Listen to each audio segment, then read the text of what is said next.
Let's work a smocked stitch together. What you're going to do is work up to the spot in the pattern where your smocked stitch will begin and count 4 stitches in. Between the 4th and the 5th stitch, you're going to insert your needle to the back and pull through a new stitch. Tighten that stitch on the needle and then knit the next stitch. And tighten that stitch too so you get a nice pull, a nice smocking. You're going to work your row as specified. Here's another smocked stitch. I'm going to work a pull through, tighten it,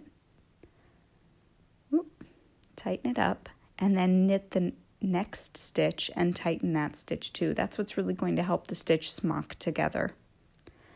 On the next round, when I encounter that stitch next to the pull through stitch, I'm going to insert my needle into, so I'm going behind the stitch, or through it actually, to pick up the first knitted stitch, not the pull through stitch.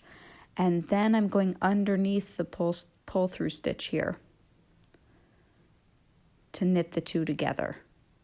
So here's another one. I'm going inside the pull through stitch and then behind it or underneath it after I've gone into that knitted stitch to knit the two together.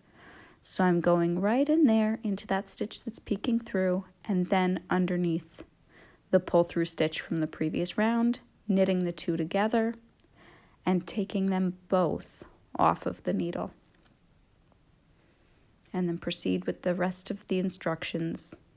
Happy knitting!